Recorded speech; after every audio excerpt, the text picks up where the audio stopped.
ఈరోజు ప్రధానంగా పార్టీ రాష్ట్ర కార్యవర్గం TRS LP TRS parliamentary party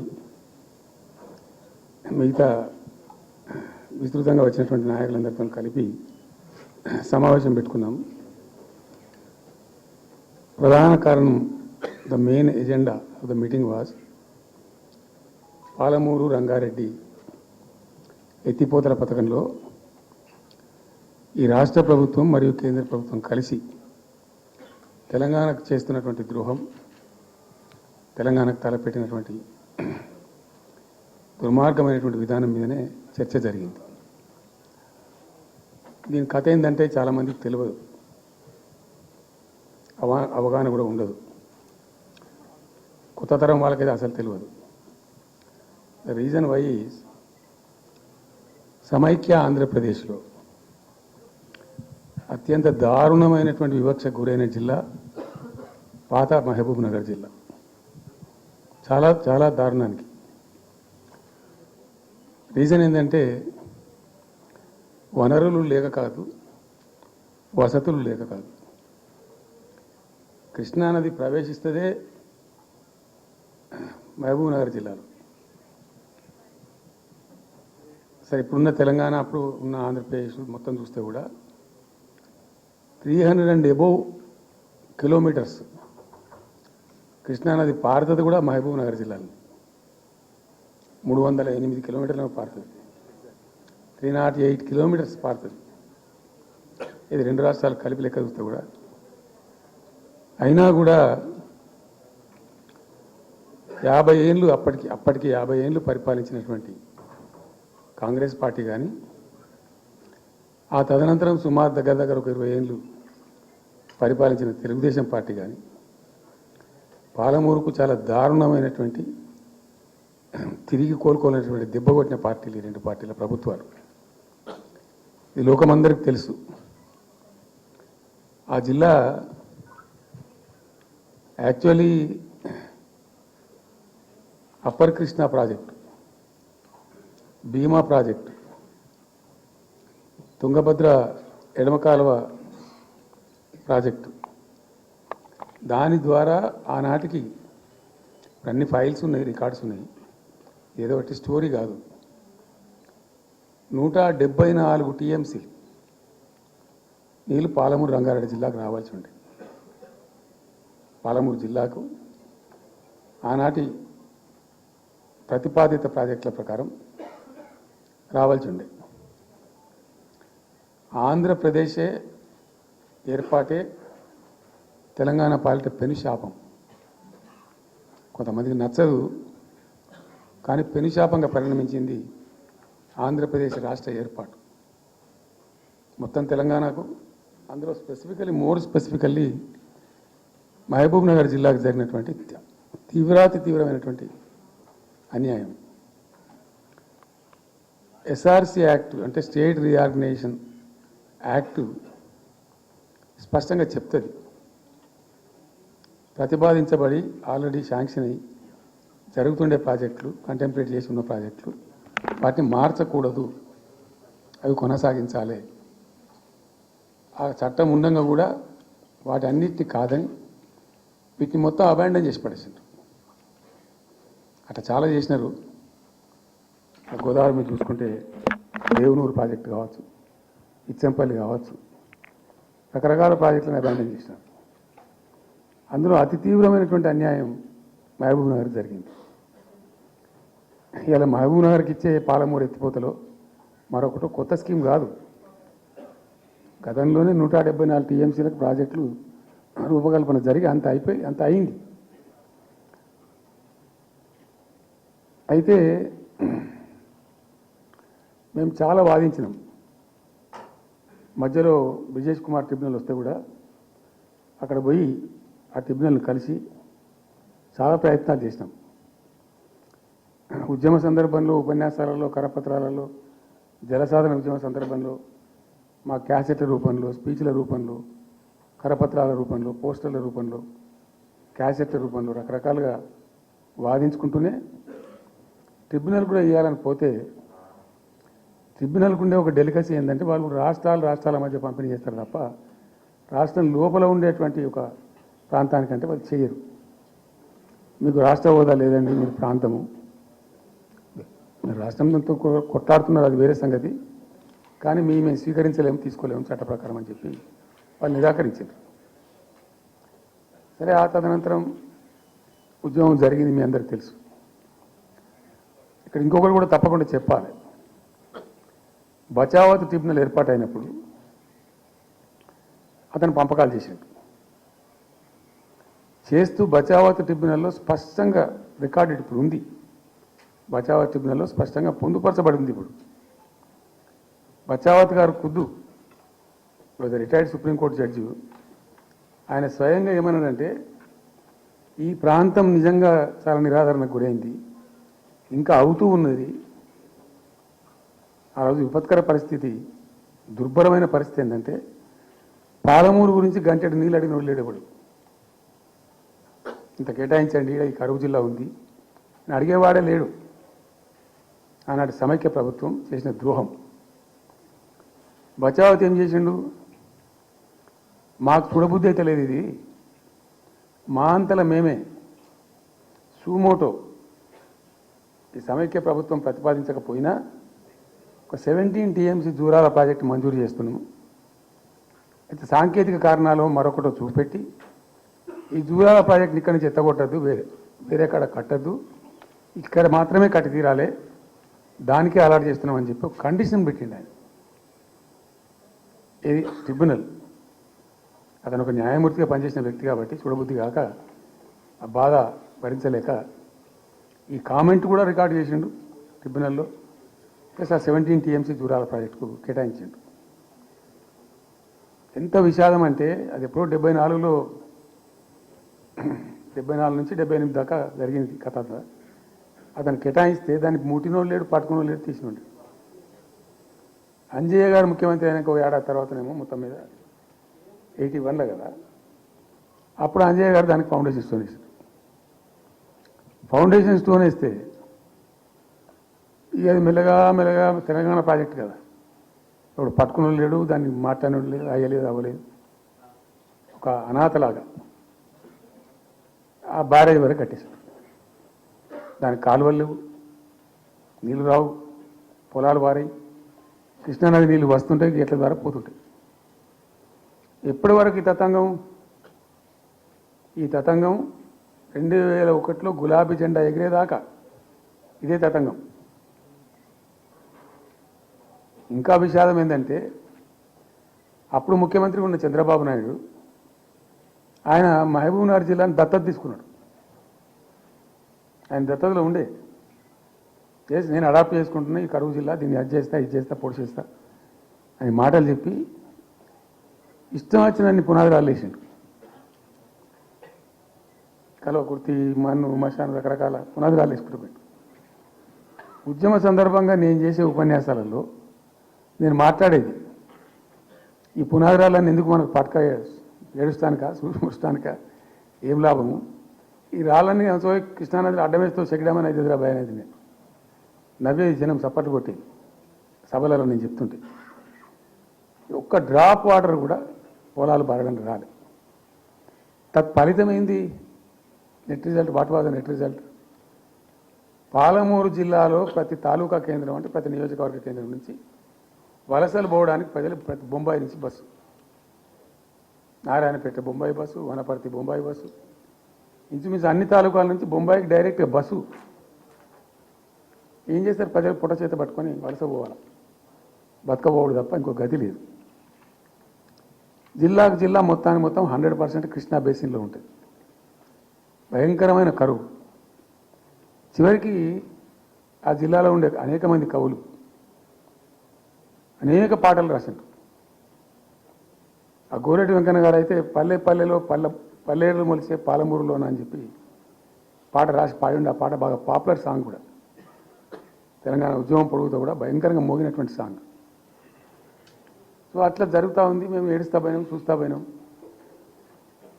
ఆ ఉన్న రెండే ప్రాజెక్ట్, ఒకటి బచావత్ పెడితేనేమో జూరాల గతి అది, అప్పుడు చంద్రబాబు నాయుడు గారి స్లోగన్ సమైక్య రాష్ట్రంలోనే సమగ్ర అభివృద్ధి. నేను ప్రథమ మహాసభకు పాలమూరు జిల్లాకు పోయాను. మహబూబ్నగర్ టౌన్లో పెట్టాం. పెద్ద భారీ మీటింగ్ జరిగింది.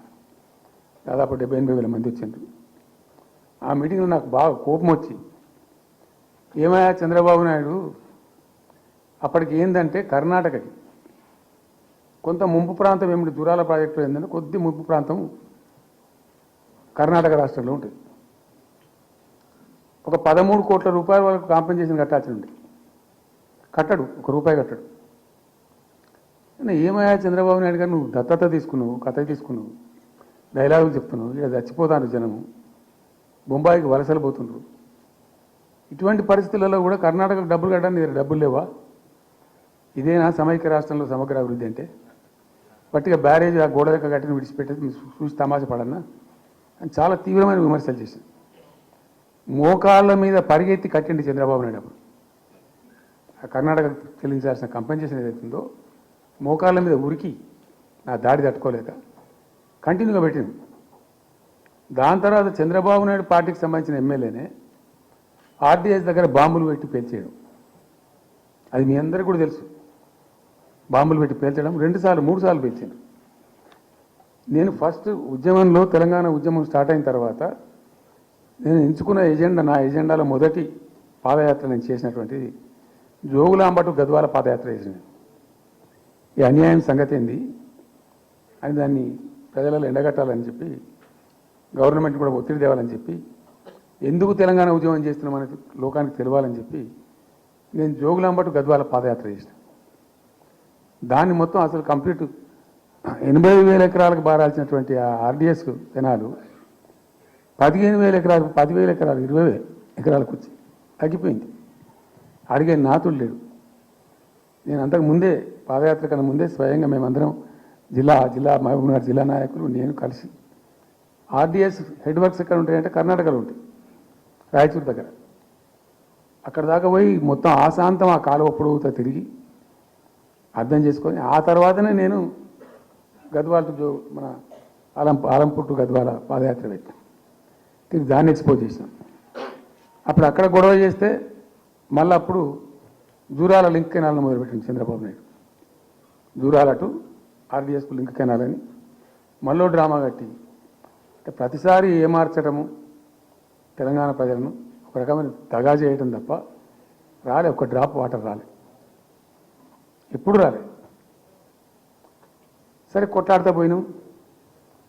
ప్రజలు బాగా కలిసి వచ్చిండ్రు, సందర్భం కలిసి వచ్చింది, తెలంగాణ అదృష్టం బాగుంది, తెలంగాణ రాష్ట్రం ఏర్పడింది. ఇదంతా కూడా మీకు అన్నముందు జరిగిన చరిత్ర, ప్రతి ఒక్కరికి తెలిసిన చరిత్ర. ఇది ఏం కొత్త స్టోరీ కాదు, కల్పిత కథ కాదు, పుట్టించి చెప్పేది కాదు. పాలమూరు జిల్లా యొక్క దరిద్రం, ఆ దరిద్రంలోకి పాలమూరు నెట్టివేయబడ్డ పరిస్థితి. నేను అందుకే ఊకే మొత్తుకునేది కదా, తెలంగాణ వెనుకబడ్డ ప్రాంతం కాదు, వెనుక పడేయబడ్డ ప్రాంతం, వెనుకకు నెట్టివేయబడ్డ ప్రాంతం అని చాలాసార్లు చెప్పేది. నేను వందల ఉపన్యాసాల్లో చెప్పాను. అది ప్రూవ్ టు బి కరెక్ట్.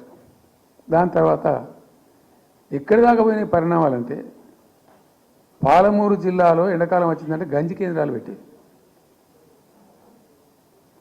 ఏడిసినాం మేము ఒక రోజు. గంజి కేంద్రాలతోని పాలమూరు, ఎందుకంటే యువకులంతా పాపం వలస ఉన్న ముసలివాళ్ళు చచ్చిపోడు, తిండి దొరకక దానికి గంజి కేంద్రాలు పెట్టి కమ్యూనిస్ట్ పార్టీలు వాళ్ళు వచ్చేది కొంత అడావుడు చేసి ప్రజలకు కొంత గంజి పోసే ప్రయత్నం. చివరి గంజి కేంద్రాలు పెట్టే స్థాయికి దిగజారిపోయింది పాలమూరు. కృష్ణా నది 300 కిలోమీటర్లు పారే జిల్లాలో చాలా దారుణం పోయింది. లివ్వ అంటే కేటాయింపులు ఉన్నాయి, పత ఉంది, కార్ఖానా ఉంది, అప్పర్ కృష్ణా పేరుంది, తుంగభద్ర కాలువ పేరుంది, రకరకాల భీమా ప్రాజెక్టు పేరుంది, అన్నీ ఉంటాయి కానీ రాదు. చూడడానికి మళ్ళీ ముఖ్యమంత్రి దత్తతలో ఉంటుంది కానీ రాదు, ఏమీ రాలే. ఇంకా అందంగా ఈ ప్రాజెక్టులను, నేను కూడా అప్పుడు తెలుగుదేశం పార్టీలో పనిచేసిన కదా, ఈ ప్రాజెక్టులకు పెండింగ్ ప్రాజెక్టులను పేరు పెట్టారు, ఒక టైటిల్ గొప్పతనంలాగా. పెండింగ్ ప్రాజెక్టుల జాబితాలో వాటిని తోసేసి పాలమూరున ఆ గతికి తెచ్చిండ్రు. సరే రాష్ట్రం వచ్చిన తర్వాత జరిగింది ఏంది, టోటల్గా మేము సమీక్ష చేసుకున్నాం. గోదావరి ఏంది, గొంగడి ఏంది, కృష్ణ అయింది, మనకు రావాల్సిన వాటా అయింది, దగా జరిగింది ఎక్కడ, ఎట్లా సరిదిద్దాలా, ఎట్లా మన ప్రయాణం ముందుకు పోవాలా, ఏం జరగాలి అని ఆలోచన చేసినాం. చాలా తీవ్రమైనటువంటి మదన పడ్డాం. టాప్ ప్రయారిటీలో ఈ జిల్లా ఆదుకోవాలి మనం. అత్యంత భయంకరమైన కరువు ఉంది ఇక్కడ, కొంచెం లైన్లో పెట్టుకోవాలి. ఇప్పుడు మన సొంత రాష్ట్రం కాబట్టి మనకు ఆ ఇబ్బందులు ఉన్నాయని చెప్పి మా ప్రస్థానం ప్రారంభించింది. మొట్టమొదలు యుద్ధ ప్రాతిపదికన ఏవైతే పెండింగ్ ప్రాజెక్టులను పెట్టినరో వాటిని రన్నింగ్ చేసిన వాటిని అన్నిటికీ నెట్టెంపాడు కావచ్చు, భీమా కావచ్చు, కల్వకుర్తి కావచ్చు, అన్నిటిని కూడా బ్రహ్మాండంగా లైన్లోకి తెచ్చి స్టార్ట్ చేసినాం. నికరంగా 6.5 లక్షల ఎకరాలకు ఆయకట్టు తెచ్చినాం ఆ పాలమూరు జిల్లాలో. మా గవర్నమెంట్ ఉన్నప్పుడే. ఇది అక్కడ ప్రజలందరికీ తెలుసు, అందరికీ తెలుసు, ప్రతి వాళ్ళకి తెలుసు. సామర్థ్యాలు పెంచుకున్నాం కొన్ని. నెట్టెంపాడులో భాగంగా ఒకటి రేలంపాడు రిజర్వాయర్ ఉంటుంది. అది జస్ట్ 1.5 TMs, 1/4 to 2 TMs అది ఉండే. నేను రివ్యూ చేసి అక్కడ రైతులతో మాట్లాడి, మీకు పంట పండదు, కష్టమవుతుంది కాబట్టి నేను కొద్దిగా పెంచాలని చెప్పి డబుల్ ద సైజ్ చేసినాం, 4 TMs చేసినాం, పంట పండాలి కాబట్టి. అట్లా రకరకాల చర్యలు తీసుకొని దాని ద్వారా ఆ కల్వకుర్తి ఇరిగేషన్ ద్వారా, ఈ నెట్టెంపాడు ద్వారా, భీమా ద్వారా, భీమా phase 1 phase 2 ద్వారా ఇవన్నీ కలిపి 6.5 లక్షల ఎకరాలకు. వాస్తవం చెప్పానంటే ఎంత దుఃఖభాజనం అంటే, ఎంత బాధాకరం అంటే, కృష్ణానది 300 కిలోమీటర్లు ప్రవహించేటువంటి పాలమూరులో 30,000 ఎకరాలు కూడా పారకం లేదండి. RDS అన్ని కలిపి లేదు, అసలు రావు, నీళ్ళు రావు, కాలువ లేదు, పొలం లేదు, ఏం లేదు.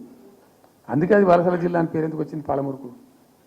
ఎందుకు వలస పోతారు ప్రజలు? ఎంత కంపల్సరీ ఉంటే పోతారు, ఎంత దుఃఖం ఉంటే పోతారు, ఎంత బాధ ఉంటే పోతారు. ఆ విధంగా ఒక 6.5 లక్షల ఎకరాలకు దానికి తెచ్చినాం. మిషన్ కాకతీయలో కొద్దిగా ప్రయారిటీ పెట్టి, భౌగోళికంగా బాగా విశాలంగా ఉండే జిల్లా కాబట్టి ఇప్పుడు కొత్త జిల్లాలు తీసుకున్నాం, కానీ ఆ రోజు అది పెద్ద జిల్లా. దానికి మిషన్ కాకతీయలో టాప్ ప్రయారిటీ ఇచ్చి మైనర్ ఇరిగేషన్ చెరువులు మొత్తాన్ని పోయినాయి ఇక అమ్ముకున్నారు, అబాండనైనాయి. మిగిలిన వాటిని కొన్ని సామర్థ్యాలు పెంచి ఒక పద్ధతికి తెచ్చినాం. అదో 1,20,000 ఎకరాలకు అది దోహదపడ్డది. చెక్ డ్యాములు కూడా కట్టుకున్నాం. చాలా వాగుల మీద 100 కొద్ది చెక్ డ్యాములు కట్టినాం. ఇవన్నీ కూడా మీ కళ్ళ ముందే జరిగినాయి, మీ అందరికీ కూడా తెలుసు. ఈ RDS కెనాల్కి మోసం జరిగింది కాబట్టి మధ్యలో తుంగభద్ర మీద పెట్టి తుమ్మిల లిఫ్ట్ కూడా తెప్పించి తుమ్మిల లిఫ్ట్ కూడా పూర్తి చేసినాం. ఏది RDS ద్వారా కోల్పోయిన ఆయకట్టును రిస్టోర్ చేయడానికి తుమ్మిల లిఫ్ట్ కూడా స్టార్ట్ చేసినాం, నీళ్ళు పోపించినాం, బ్రహ్మాండంగా ఆయకట్టు అంతా పార్పించాం. ఇట్లా అనేక రకాల చర్యలు అవి తీసుకొని ఒక 6.5 లక్షల ఎకరాలకేమో నెట్ ఆయకట్టు వచ్చింది. ఇండైరెక్ట్ ఆయకట్టు ఏమో భూగర్భ జలాలు పెంచడానికి కట్టిన చెక్ డ్యాములు, మైనర్ ఇరిగేషన్ బాగు చేయడం, దాని ద్వారా కూడా 1,50,000 ఎకరాలకు వచ్చింది. ఆ తదనంతరం మరి మనం ఎట్లా ముందుకోవాలా, ఏం చేద్దామని చెప్పి ఈ రంగారెడ్డి జిల్లా కూడా వాళ్ళు పాపం కృష్ణా బేసినే, ప్రతి డ్రాప్ రంగారెడ్డిలో పడే ప్రతి వర్షం చుక్క కృష్ణానదికి పోతుంది, ఇంకెక్కడికి పోదు. నల్లగొండ జిల్లాలో కురిసే ప్రతి వర్షం చుక్క కూడా కృష్ణానదికి పోతుంది. 100% ఈ 3 జిల్లాలు కూడా నల్లగొండ, రంగారెడ్డి, పాలమూరు ఇవి 100% కృష్ణా బేసిన్లో ఉన్నాయి. మనము ఏదైతే మనకు కేటాయించిందో ప్రాజెక్ట్ వైజ్నో ఇంకోటనో కంబైన్డ్ స్టేట్ ఉన్నప్పుడు జరిగినటువంటి మోసం నుంచి బయటికి రావాలంటే మనం రాష్ట్రం ఏర్పడ్డ తర్వాత కొట్టాడాలి, మన వాట మనం సాధించాలి. రివిజన్ కృష్ణా జలాల యొక్క పునఃపంపిణీ మీద ట్రిబ్యునల్ వేయించుకోవాలి, రివిజన్ పెట్టియాలి అని ఒక స్ట్రాటజీ పెట్టి దాన్ని కొట్లాడి. సరే, ఇందాక నేను చెప్పినట్టు దేవుని దయ వల్ల తెలంగాణ రాష్ట్రం వచ్చింది. ఈ ప్రాజెక్టు కంప్లీట్ చేస్తూనే పాలమూరు రంగారెడ్డి ఎత్తిపోతల పథకానికి శ్రీకారం చుట్టాం. యాక్చువల్ ఫ్యాక్ట్ ఏంది, పాలమూరు రంగారెడ్డికి మేము ఆ రోజు మనసులో ఇంటర్నల్గా మాట్లాడుకొని డిపార్ట్మెంట్ కావచ్చు, క్యాబినెట్ కావచ్చు, విత్ ఇన్ ద పార్టీ కావచ్చు, ఆ జిల్లాల నాయకులతో కావచ్చు, మా స్ట్రాటజీ ఏంది, పాలమూరు రంగారెడ్డి ఎత్తిపోతల పథకానికి 170 టీఎంసీలు తీసుకోవాలి. This was the strategy of BRS government. ఎట్లా ఎక్కడి నుంచి తీసుకోవాలా? అనేక ఆంక్షలు, మాటలు బట్టి డైలాగులు, ఏపీ నుంచి వచ్చే వ్యతిరేకత, ఇవన్నిటి దృష్టిలో పెట్టుకొని ఏం చేసినాం? నికరంగా లెక్కలు తెప్పించినాం. ఈ మహబూబ్ నగర్ జిల్లాలో మైనర్ ఇరిగేషన్లో పాత చెరువులు ఏవైతే బచావ్ అవుతున్నప్పుడు లెక్క పెట్టినటువంటి చెరువులు ఏవైతే ఉన్నాయో, ఉన్నాయని మాయమైనవి, వాటి సామర్థ్యం ఆ రోజు ఎంత, ఇవాళ నెట్ సామర్థ్యం ఎంత అని లెక్కలు తీసి కేంద్రానికి సమర్పించి ఒక 45 టీఎంసీ రెండు దానికి కేటాయించింది. ఆ రోజు మేము ఎంత అంటే 90.81 టీఎంసీ, 90.81 పాలమూరు రంగారెడ్డికి మేము కేటాయించింది ఆ రోజుకు. అయితే 170 ఎట్లా అంటే మరి మాకు ఇంకా వాటా వస్తుంది కదా, ట్రిబ్యునల్ వచ్చిన తర్వాత మాకు వాటా వస్తే దానిలో తీసుకున్న నీళ్ళని కూడా దీనికే మనం అటాచ్ చేసుకుంటామని చెప్పి 91 పాయింట్ తీసుకున్నాం. ఎట్లా తీసుకున్నాము? బచావత్ ట్రిబ్యునల్లోనే ఒక తీర్పు చాలా స్పష్టంగా ఉన్నది, డెసిషన్. అది ట్రిబ్యునల్ యొక్క నిర్ణయం ఏంటిది? ఆంధ్ర వాళ్ళు మొదటి నుంచి కూడా మేము కొంత గోదావరి నీళ్లు కృష్ణా డెల్టాకి తెచ్చుకుంటాం, నాగార్జున ఆయకట్టుకు తెచ్చుకుంటాం, మరో దాన్ని తెచ్చుకుంటాం అనే పద్ధతులు మొదలుపెట్టి తెచ్చుకున్నారు. దాంట్లో భాగంగా 80 టీఎంసీలు వాళ్ళు తీసుకుంటారు. ఇది పోలవరం కట్టి ఆ కెనాల్ అప్పుడు వైఎస్ రాజశేఖర్ తవ్వింది కదా, పట్టిసీమ లిఫ్ట్ పెట్టిండ్రు, ఇనీషియల్ లిఫ్ట్ పెట్టిన తర్వాత ఇప్పుడు కెనాల్ అయింది. సో దాన్ని 80 టీఎంసీలు వాళ్ళు వాడుకుంటున్నారు, ఎక్కువనే వాడుకుంటున్నారు. సో వాళ్ళు డిపిఆర్లో సబ్మిట్ చేసినారు చాలా క్లియర్గా స్పష్టంగా. ఏమని? 80 టీఎంసీలు మేము తీసుకుంటున్నాం, 80 టీఎంసీలు పైన 5 రాష్ట్రాలకు బచావ్ ట్రిబ్యునల్ ప్రకారం ఇస్తాం. అది 3 రాష్ట్రాలకు ఇస్తారు, తెలంగాణ రాష్ట్రానికి, కర్ణాటకకు, మహారాష్ట్రకు.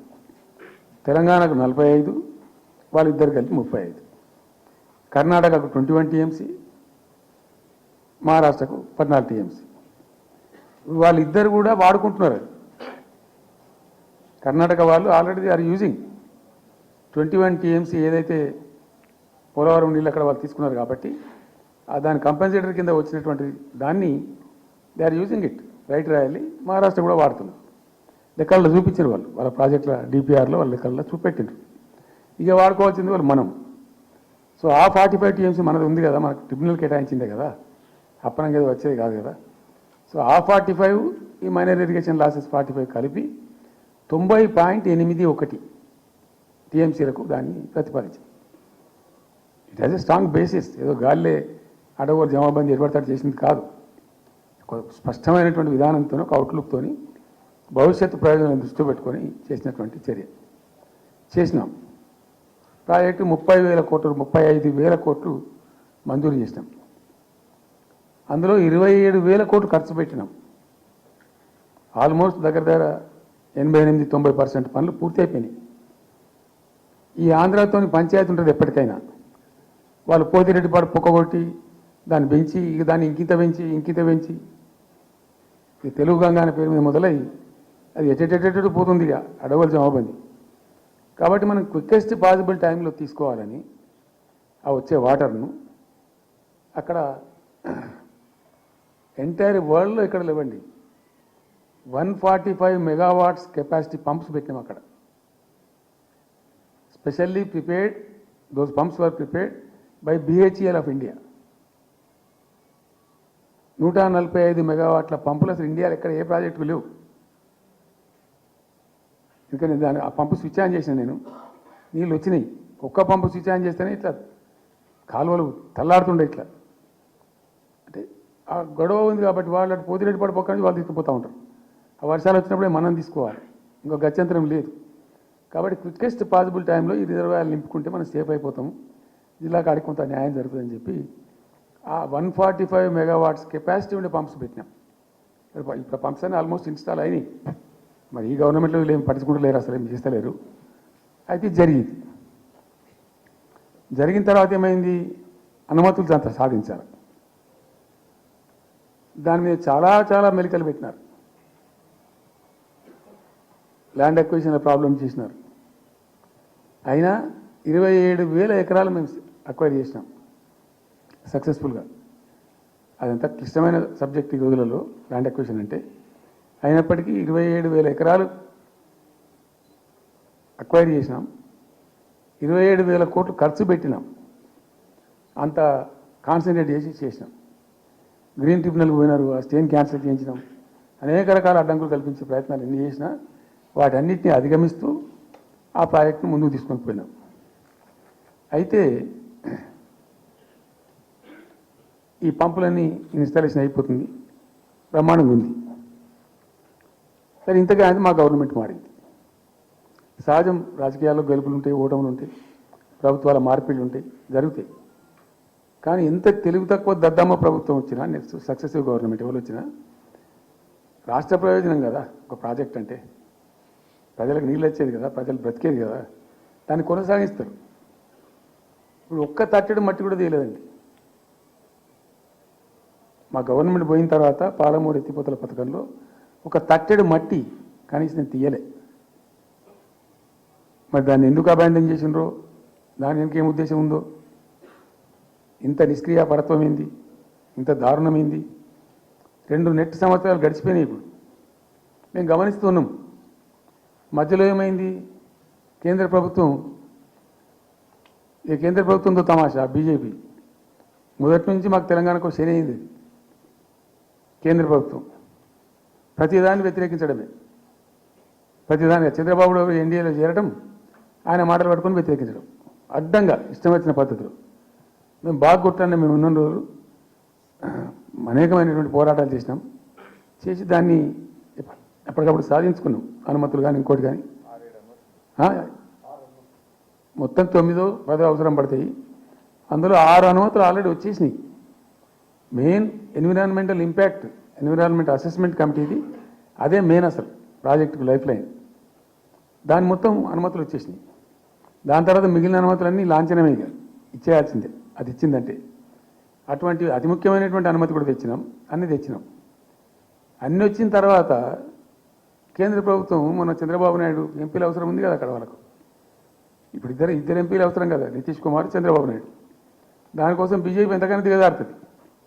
అక్కడ ప్రభుత్వం నిలబెట్టుకోవాలి కాబట్టి ఎంతకైనా దిగజారి ఆయన మాట పట్టుకొని డిపిఆర్ను వాపసు పంపించారండి.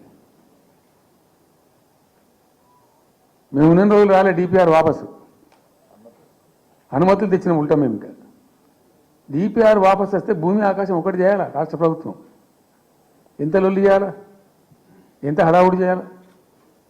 ఆల్ పార్టీ డెలిగేషన్ తీసుకుపోవాలి. అవసరం వస్తే మేము వడ్లు కొనకపోతే పోయి ఢిల్లీలో ధర్నా చేసామండి. మేము అప్పుడు మా గవర్నమెంట్ ఉన్నప్పుడు రైతులు పండించిన పంట కొనకపోతే యావత్తు ఎమ్మెల్యేలు, క్యాబినెట్ అందరం పోయి ఢిల్లీలో ధర్నా చేసి కేంద్ర ప్రభుత్వం మెడలు వంచినాం. మేము 80 లక్షల టన్నులు మనకి తీసుకుంటామనేటువంటి ఒప్పందం మీద సంతకం చేసుకుని వచ్చినాం. వడ్లు కొనిపించినాం ఎఫ్సిఐతోని. మామూలు వడ్లు కొనకపోతేనే మేము అంతా అడావుడు చేసిపోయినాము. కానీ ఒక ఇంత పెద్ద ప్రధానమైన 3 జిల్లాలకు సంబంధించిన ప్రాజెక్టు డిపిఆర్ వాపసు పంపిస్తే వీళ్ళు కుయ్యలేదు, కుట్టుకోలేదు, వాళ్ళకి చెప్పని కూడా చెప్పలేదు. తెలియదు ఎవరికి బయట. జస్ట్ దేవర్ ఇంకా బాధాకరమైన అంశం ఏంటంటే, అసలు 170 టీఎంసీలకు దాదాపు మేము ఏమి చేస్తే బ్రిజెస్ ట్రిబ్యునల్ నడుస్తుంది కదా. దీనిలో ఎట్లుంటుందంటే ఇంకో విషయం అండి, నేను స్పష్టంగా చెప్తున్నాను, మళ్ళీ కన్ఫ్యూజన్ వద్దు. దేశంలో ఒక కొత్త రాష్ట్రం ఏర్పడితే దానికి కొన్ని సంక్రమణలు ఉంటాయి. నీళ్ళెన్ని రావాలి, ఫలాన్ని ఎంత రావాలి, ఫలాన్ని ఎంత రావాలి అని కొన్ని సంక్రమిస్తాయి ఆటోమేటిక్గా. అది ఎస్ఆర్సీ యాక్ట్. భారతదేశంలో ఇనీషియల్గా ఉన్నాయి 14 స్టేట్సే. ఇప్పుడు జమ్మూ కాశ్మీర్ అదేదో వాళ్ళు చేసినారు, కానీ అదర్వైజ్ 15 రాష్ట్రాల తర్వాత ఏర్పడ్డాయి. వాళ్ళు దాన్ని ఇప్పుడు యూనియన్ టెరిటరీ చేసింది కదా లద్దాఖ్ను. 15 అంటే ఒరిజినల్గా ఉన్నదానికంటే ఇంకో రాష్ట్రం ఎక్కువ కలిపి కొత్త రాష్ట్రాలు వచ్చినాయి. సో వాటికి పద్ధతి ఉంది. ఏ రాష్ట్రం ఏర్పడ్డప్పుడు దానికి ఏదేమి ఇవ్వాలి, హైకోర్టు ఎట్లా, పలాంది ఎట్లా అన్నీ దానికి ఒక చట్టం ఉంది. అవన్నిటిని బుల్డోజ్ చేస్తూ ఇక్కడ ఇయ్యలే. నీళ్ళు ఎన్ని రావాలా, ఫస్ట్ ఛాయిస్ వాళ్ళకి ఇస్తారంటే ఆ రాష్ట్రాలకు ఇస్తారు. ఏ రాష్ట్రాలు అయితే విడిపోయినాయో మీరు మ్యూచువల్ అండర్స్టాండింగ్లో చేసుకోండి అని ఇస్తారు. ఇక్కడ పొసికే కార్యక్రమం కాదు. కాబట్టి మేము ఏం చేసినామంటే 1 ఇయర్ తర్వాత, 1 ఇయర్ లోపు ఒకవేళ పరిష్కారం అయితే రెండు రాష్ట్రాలు చేసుకోవాలా, లేదా సెంట్రల్ గవర్నమెంటే ఆర్బిట్రేషన్ ద్వారా చెయ్యాలా కూర్చొని, చేయనప్పుడు ఏం చేయాలంటే సుప్రీంకోర్టుకు పోవాలి. మేము 1 year తర్వాత కేంద్ర ప్రభుత్వానికి అప్పీల్ చేసినాం. సెక్షన్ 3 వేయండి, మాకు కృష్ణా జలాల పునఃపంపిణీ చేయండి. చేస్తే దాన్ని వాళ్ళు ఖాతరు చేయాలి. మేము సుప్రీంకోర్టుకు పోయినాం. సుప్రీంకోర్టు కోపానికి వచ్చింది కేంద్ర ప్రభుత్వం మీద కూడా. ఒక రాష్ట్రం అంటూ ఏర్పడ్డప్పుడు యాక్ట్ ప్రకారం, పార్లమెంట్ యాక్ట్ ప్రకారం వాళ్ళకి రావాల్సిన అన్ని రావాలి కదా.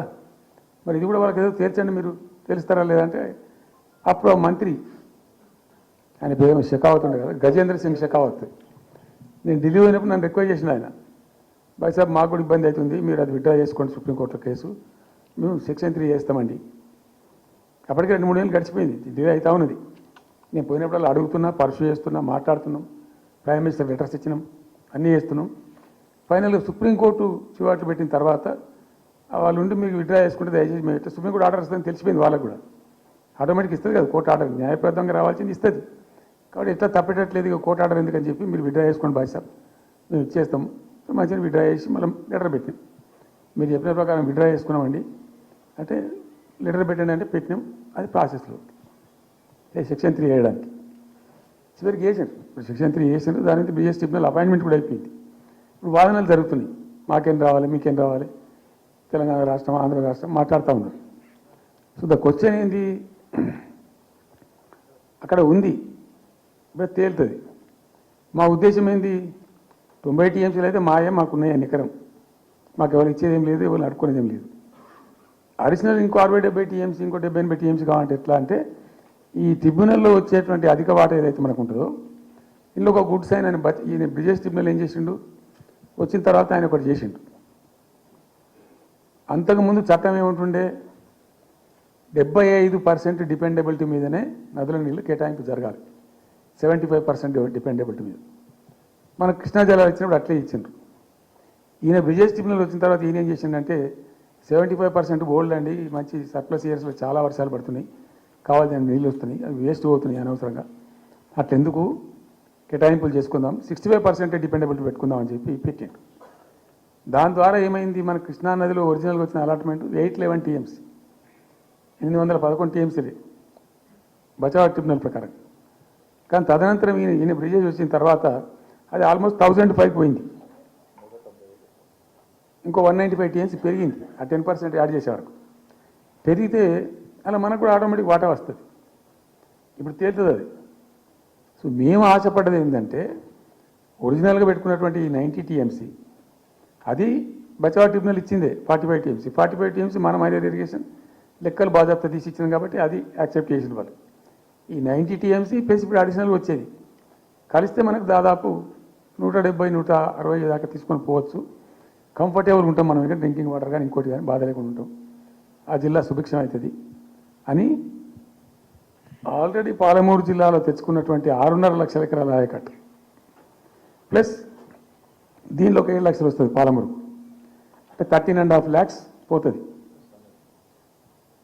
పాలమూరు జిల్లా కాడికి వస్తే నియోజకవర్గానికి 1,00,000 ఎకరాలు వారాలి. అంత కృషించి అంత కునారిల్లి 60 ఏళ్ళు ఏడిసి గోసపడ్డ పాలమూరుకు ఒక పెద్ద రిలీఫ్ వస్తుంది. దీంతో మొత్తం జిల్లా టాప్ టు బాటం అంతా కూడా అద్భుతమైనది ఉంటుంది. గ్రావిటీ వారేకాడికి గ్రావిటీ వాడుతుంది, లిఫ్ట్ వారేది లిఫ్ట్ వాడుతుంది, చాలా అద్భుతంగా ఉంటుంది అని చెప్పేసి. తర్వాత వర్షాలు నీళ్ళు కూడా చాలా వరకు ఈ చెక్ డ్యామ్లలో దానిలో అడ్డుకుంటాం కాబట్టి గ్రౌండ్ వాటర్ కూడా బాగా పెరుగుతుంది. ఎట్లా ఫ్రీ పవర్ ఇస్తున్నాం కాబట్టి దాని ద్వారా కూడా లాభాలు జరుగుతాయని చెప్పి అసెస్మెంట్ చేసి ఇచ్చినాం. నిజంగా కూడా పాలమూరు ఒక టైంలో తెలంగాణ వచ్చిన తర్వాత 4-5 ఏళ్ళకి నేను పోతే ఎందుకో పోయినాం, బస్సు యాత్ర చేస్తే చాలా అద్భుతంగా ఇక్కడికక్కడ వరికోత మిషన్లు, కళ్ళాలు, అంతకుముందు పాడుబడ్డ ఇల్లు కనిపించే పాలమూరులో నా కళ్ళతో నేనే చూసిన. ఇంకా ఇది అంతా కంప్లీట్ అయిపోతే ఈ అనుకున్న 15 లక్షల ఎకరాలకు నీళ్ళు వస్తే చాలా దివ్యంగా ఉంటుందని చాలా సంతోషపడుకుంటూ పోయినాం. సరే, ఇప్పుడు కేంద్ర ప్రభుత్వం కొత్తగా తాకింది, అది ఎవరు చెప్పారో తెలియదు, వాళ్ళు చెప్పడం చెప్తున్నారు. ఇప్పుడు గవర్నమెంట్ ఉన్న వాళ్ళు చెప్పడం చెప్తున్నారు. ఏంది, మీరు 90 టీఎంసీలు పెట్టుకున్నారు, పాత గవర్నమెంట్ పంపించింది, ఒకటి డిపిఆర్ పంపించారు, దాని మీద సడి లేదు, సప్పుడు లేదు, లుల్లి లేదు, లుకాండం లేదు, తల ఊగుతున్నారు. ఎందుకు తల ఊగుతున్నారు? రాష్ట్ర ప్రయోజనాలు కాపాడడానికి లేకపోతే, రాష్ట్రానికి వచ్చిన నీళ్ళని కూడా కాపాడే స్థితి లేకపోతే ఇదేం దద్దమ్మ ప్రభుత్వం? ఇంత చేతగాని ప్రభుత్వం ఉంటే ఎట్లా? నోరు లేని ప్రభుత్వం ఉంటే ఎట్లా? పెద్ద నోరు పెట్టుకొని పెద్ద గడబడి చేయాలి కదా. ఒక 10 టీఎంసీలు పోతేనే ఒక్కొక్క రాష్ట్రం ఎక్కడ దగ్గర పోయి కొట్లాడతారు. ఇవాళ మొత్తం డిపిఆర్ఏ పంపించి ప్రాజెక్ట్ని ఆగం చేసే పరిస్థితి వస్తే సప్పుడు లేదు. ఒకటి. రెండవది, ఇప్పుడేం చేసిండ్రు? ఇరిగేషన్ మంత్రి లెటర్ రాసిండు. వాడు చెప్పిండా చెప్పలేదు భగవంతుని గారు 45 టీఎంసీలు ఇవ్వండి మాకు అనుమతి అని చెప్పి. ఎట్లా రాస్తావు నాకు అర్థం కాదు. నువ్వు ఏ ముఖం పెట్టుకొని రాస్తావు? ఇదో ప్రభుత్వమా? ఉన్న వస్త్రానికి పోతే అనవసరం పోయింది అన్నట్టు ఉన్నవి కొట్టుకుంటారు ఎవడన్నా? ఎవరై నీళ్ళు అవి? ఆల్రెడీ బచావ్ ట్రిబ్యునల్ తీర్మానంలో ఇచ్చింది. దాన్ని కర్ణాటక వాడుతుంది, అటు మహారాష్ట్ర వాడుతుంది. వాళ్ళ లెక్కల్లో చూపెడుతున్నారు. వాళ్ళు రాల్మట్టి డ్యాంలో వినియోగంలో చూపెడుతున్నారు. వాళ్ళు మాకు వచ్చిన 21 టీఎంసీ మేము ఇక్కడ వాడుతున్నామని చెప్పి. ఆ 2 ఎగువ రాష్ట్రాలు వాడుతుంటే ఇక్కడ వచ్చి మనకు వచ్చినటువంటిది బాజాప్తా అది కూడా ట్రిబ్యునలే కదా. బచావత్ కూడా ట్రిబ్యునలే కదా. ఆ ట్రిబ్యునల్ తీర్పు ద్వారా వచ్చిన 45 టీఎంసీ నువ్వు ఎందుకు ఆపుతున్నావు ఇప్పుడు? ఇది రాష్ట్ర ప్రభుత్వమా? అసలు ప్రభుత్వం ఉందా? నిద్రపోతున్నారా? ఇంతసేపు రియల్ ఎస్టేట్ దందా తప్ప ఇంకోటి లేదా? ఇల్టు భూములు ఎట్లా అమ్ముదాం, పట్టు భూములు ఎట్లా అమ్ముదాం, ఆ భూములు ఎట్లా దెబ్బ పెడదాం, ఇంత కమిషన్ కొడదాం, ఇది తప్ప రాష్ట్ర ప్రయోజనాలు, నీళ్లు, రైతులు, మనుషులు లేరా? ప్రాజెక్టులు ఎందుకు 2 ఏళ్ల నుంచి ₹1 పెట్టలే? ఎందుకు ఒక తట్టడి మట్టి తీయలే? ఎవరు నిరోధించిన మిమ్మల్ని? ఎవరు అడ్డుపడ్డారు మీకు? ఎవరు కట్టేసారు మీ కాలను? అటు పైసా పనిచేయరు, నిష్క్రియాపరత్వంగా ఉంటారు. డిపిఆర్ పంపిస్తే సపోర్ట్ చేయరు. ఇలా చివరికి 45 టీఎంసీ రాస్తారు. అంటే ఏం కాబోతుంది? ఎవరో ఒత్తిడి ఉంది దీని వెనుక? ఏం కుట్ర దాగుంది? ఇది 2 ఏళ్ల నుంచి నేను మౌనం పాటించి చూసుకుంటూ వస్తున్నాం.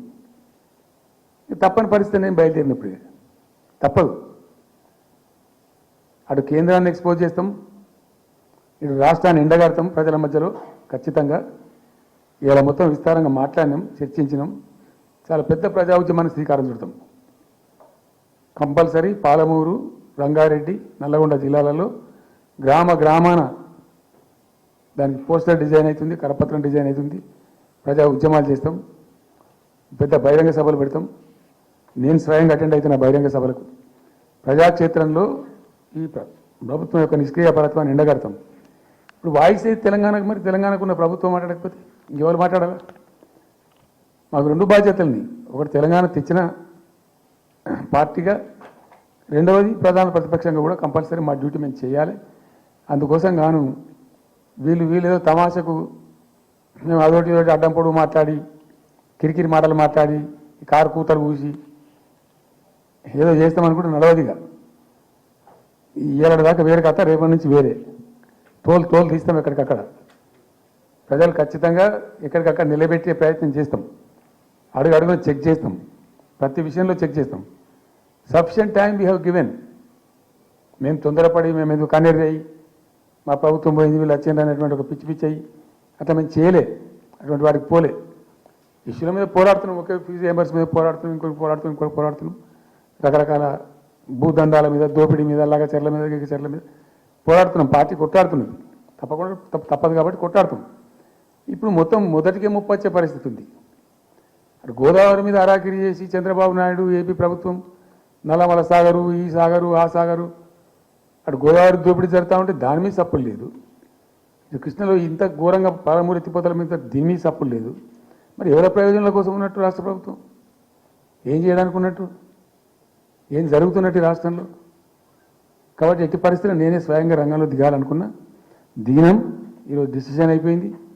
2-3 రోజులలో, 2-3-4 రోజులలో, రాబోయే 3-4 డేస్లో ఆయా జిల్లాల నాయకులతో సమావేశమై ఖచ్చితంగా చాలా పెద్ద ఎత్తున అక్కడ గ్రామానికి డప్పు కొడతాం, మొత్తం సభలు పెడతాం, కవులు, గాయకులు, కళాకారులు అందరినీ తట్టి లేపుతాం. మీ పత్రికా విలేకరులను కూడా రిక్వెస్ట్ చేస్తాం, అక్కడ జరిగే అన్యాయాన్ని, ప్రజలకు జరిగేటువంటి అన్యాయాన్ని, ఈ జలదోపిని అరికట్టాలని ఈ కేంద్ర ప్రభుత్వం అవలంబిస్తున్న విధానాన్ని కూడా తప్పకుండా చేస్తాం. ఇన్ని రోజులు ఒక రకంగా పోయినాం, కానీ ఇక తప్పేటట్లేదు. ఇప్పుడు ఎవరితోనైనా సరే కొట్లాడతాం, తెలంగాణ కోసం భయపడం, యాందాకాని పోతాం, ఈ కొండ మీద గోపైనా సరే కొట్లాడతాం, తప్ప ఇడిచిపెట్టాం. ఇక్కడ ఏమి ముఖాలు చూసేది కానీ ఇంకోటి కానీ నైసిటీస్ ఏం లేవు. There is no nicety at all. Will fight, డెఫినెట్గా ఫైట్ చేస్తాం. ఎందుకంటే రక్షించుకోవాలి, రాష్ట్రం యొక్క హక్కులు రక్షించుకోవాలి, నీళ్లు రక్షించుకోవాలి, రాష్ట్ర ప్రజల ప్రయోజనాలు రక్షించుకోవాలి. ఈ విధంగా మా కళ్ళ ముందే జరిగినటువంటి దీనిలో ఈ దుర్మార్గంలో ఎట్లా మౌనం పాటిస్తాడు కేసీఆర్? ఎందుకు మౌనంగా ఉంటాం? ఎవరి కోసం ఉంటాం? ఎందుకోసం ఉండాలి? కాబట్టి అరాకిరి ముచ్చట్లు కావు. ఇష్టం వచ్చినట్టు మాట్లాడి ఇష్టం వచ్చినట్టు ఆల్తు ఫాల్తు కూతలు కూసి ఏదో చేస్తామంటే అది జరిగేది కాదు, జరగనీయం. రెండవది, ఈ ప్రభుత్వం కూడా సర్వభ్రష్ట ప్రభుత్వం, సర్వములో భ్రష్టమైంది. మేము చెప్తా, బీజేపీ కథ కూడా చెప్తా, ఎందుకు చెప్పాలి? డెఫినెట్గా చెప్తాం. అరే నువ్వు మా ఇంట్లోకి వచ్చి మాకు దోసుకపోతా నువ్వుకుంటామే, నాకు అర్థం ఎవరైతుంది? ఏమైనా ఉండొచ్చు కాక ఏమైనా ఉండకపోవచ్చు కాక నీ చేయబెట్టి పైసలు కూర్చుకుంటా ఊకుంటావా? సాధారణ కడికైతే కొట్లాడతాం కదా. యాక్చువల్లీ ఒక పద్ధతిలో ఈ రాష్ట్రం ఒక క్రమ పద్ధతిలో మంచిగా ముందుకు పోతూ ఉంది. సంక్షేమం విషయంలో కానీ, అభివృద్ధి విషయంలో కానీ, పారిశ్రామికీకరణలో కానీ, ఐటీ రంగంలో కానీ, క్రైమ్ తగ్గించడంలో కానీ, లా అండ్ ఆర్డర్ మెయింటైన్ చేయడంలో కానీ ఒక మంచి పద్ధతిలో పోతూ ఉంది. ఇవాళ ఏందండి, జంట నగరాలలో పట్టభాగాలు నడి రోడ్డు మీద హత్యలు జరుగుతున్నాయి, అడిగే దిక్కు లేదు. మానభంగాలు జరుగుతున్నాయి, రేపులు జరుగుతున్నాయి. ఎన్సీఆర్బీ రిపోర్ట్ ప్రకారంగా 20% క్రైమ్ రేట్ పెరిగింది తెలంగాణలో. పీస్ఫుల్ స్టేట్ ఉండే, ఫ్రెండ్లీ పోలీసింగ్ ఉండే, అవన్నీ ముఖ్యమైపోతున్నాయి ఇవాళ తెలంగాణలో. చూస్తున్నాం మేము, మనం పాటించడానికి చూసుకుంటూ గమనించుకుంటూ రికార్డు చేసుకుంటూ అని చర్చ చేస్తున్నాం. ఎప్పటికప్పుడు పెరిగిపోయినాయి. వాగ్దానాలు ఏంటంటే వీళ్ళు చేసినాయి? మంచిగా ఉన్న ప్రజలను, మాకు ఓటేసే ఉద్దేశంలో ఉన్న ప్రజలను పచ్చి అబద్ధాలు టెంప్ట్ చేసి మోసం చేసి, ఈ రాష్ట్ర ప్రజానీకాన్ని మోసం చేసి, దొంగ మాటలు చెప్పి, మాయ మాటలు చెప్పి, అర్రాస్ పాటలు వాడినట్టు వాడిందండి, వేలం పాట వాడినట్టు. కేసీఆర్ 10,000 ఇస్తాడు రైతు బంధుకు, మేము 15,000 ఇస్తాం. మహిళలకు 2,500 ఇస్తాం. కేసీఆర్ కళ్యాణ లక్ష్మి ₹1,00,000 ఇస్తాడు, మేము తులం బంగారం ఉంచి కల్పిస్తాం. మీరు పెళ్లిళ్ళు చేసుకోకుండా ఆపండి. ఇదే ప్రభుత్వం మీరు చెప్పినటువంటి మాటలు, పెళ్లిళ్ళు చేసుకుంటూ ఆగిపోండి, మీరు నవంబర్లో చేసుకునే బదులు డిసెంబర్లో చేసుకుంటే తులం బంగారం కూడా వస్తుంది. ఉపన్యాసాలలో చెప్పానండి, మా ఉన్నాయి ఆ క్యాసెట్లని. ఇంకేం చెప్పిండ్రు? పెన్షన్ తీసుకునే ముసలి ఎవరు అవుతున్నారో నవంబర్లో తీసుకోకుండా డిసెంబర్లో 4,000 వస్తుంది. తెల్లారే ఇంకేం మాట్లాడిండు? ఏంటి అది? 2 లక్షల రుణమాఫీ నరికిండ్రు. ఉరుకుండ్రి బ్యాంకుల పంట పోయి జల్దీ తెచ్చుకోండి.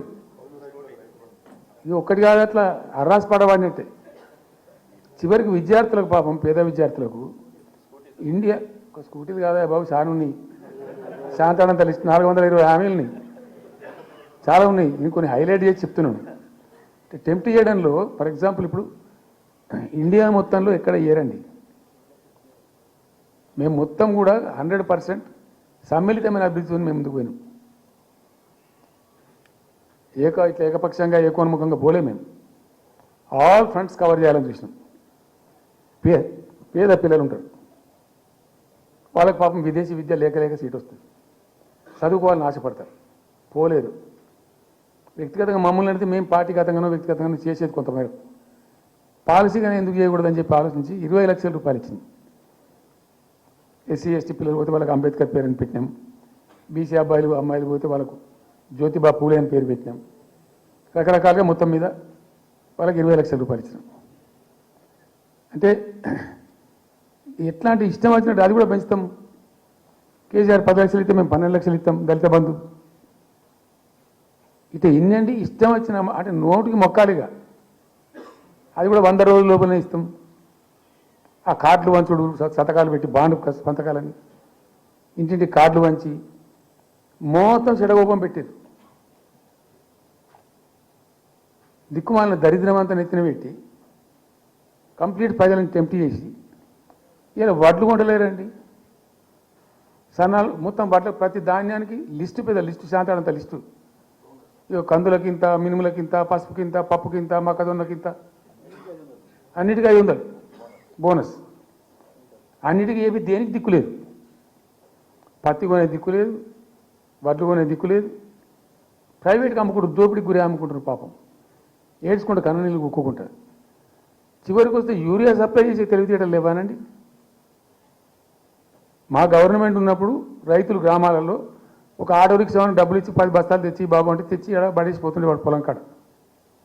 ఇవాళ రైతులు రోజుల తరబడి గంటల తరబడి చెప్పులు పెట్టి, బీఆర్ఎస్ లేకముందు చెప్పుల లైన్లు ఉండే, బీఆర్ఎస్ ఉన్న రోజులు చెప్పుల లైన్లు మాయమైనవి.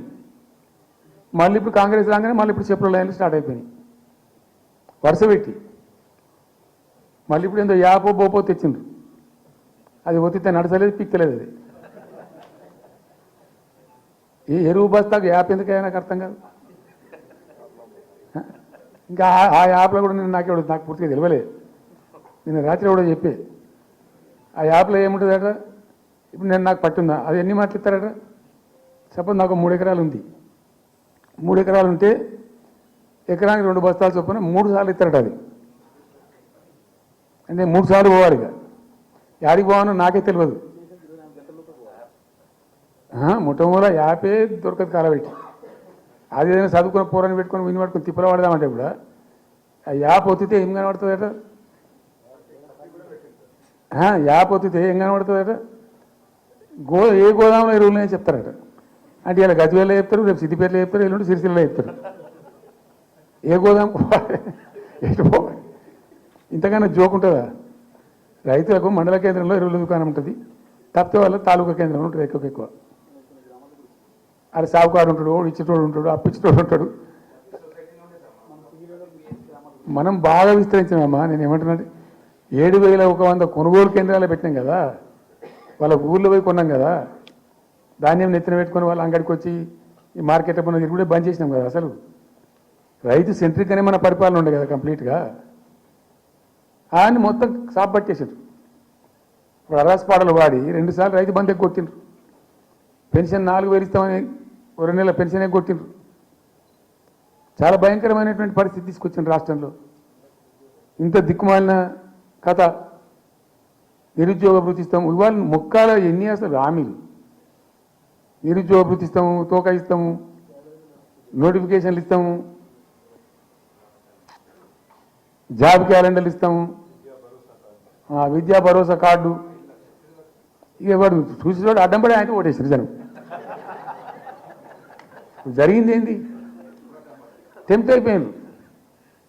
ఏమైందంటే యాక్చువల్లీ ఫ్యాక్ట్ ఏంటంటే, ఇదే తెలంగాణ భవన్లో ఎన్నికలకు పోతున్నాం 2014. ఎన్నికల కమిటీ, హామీల కమిటీ ఒకటి ఉండే, మేనిఫెస్టో కమిటీ. అది రాస్తాను. దానిలో 2-3 రిటైర్డ్ ఐఏఎస్ అధికారులు కూడా ఉండేటప్పుడు ఒక సందర్భం వస్తే నేను అడిగిన, అసలు మనం పెన్షన్ ఎందుకు ఇస్తాం ప్రజలకు? Why do you give pensions at all? ఎందుకు ఇవ్వాలి అసలు? దానికి ఒక పరమార్థమో పర్పస్ ఉందా? అగాధం పట్టుకొని ఇట్లా పంచిపెట్టుడా ఏంది అసలు? మీ ఉద్దేశం ఏంటి సార్ అన్నారు. అనుకోకుండా దురదృష్టవశాత్తు కొందరు డెస్టిట్యూట్స్ అవుతారు, కొందరు ఫిజికల్ హ్యాండిక్యాప్డ్ అవుతారు. ఇలా మంచిగానే ఉన్నాం, ఏమో ఏమైనా ఒక యాక్సిడెంట్ అయితే కథం తెల్లారి మనం వికలాంగుడు అయిపోతాం.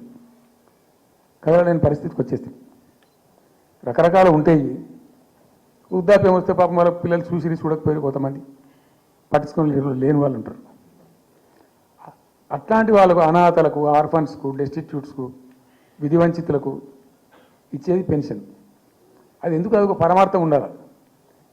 వాళ్ళు బిర్యానీ తినకున్నా, పెద్ద గందరగోళం లేకున్నా కనీసం 2 పూటలు పప్పు పచ్చిపులిసిన అన్నం తిని వాంజాల వాడు పండుకుంటట్టు ఉండాలి. ఆ మేరకు ఇవ్వండి అని చెప్పినాం. అప్పుడు ఒక ఆయన గోయల్ సాబ్ అని ఉండే ఐఏఎస్ ఆఫీసర్, ఆయన ఉప్పుకింత పప్పుకింత అని అన్ని రేట్లు లెక్కబెట్టి 670 రూపాయలు ఇస్తే సరిపోతుంది సార్ అని. నేను గావాలకు ఇచ్చేదానికి కోసి ఆయన 1000 రూపీస్ పెట్టు, పెద్ద కథ ఎందుకు అని 1000 చేసాం. దేనికన్నా కానీ 1000 రూపీస్ చేసినాం ఫస్ట్.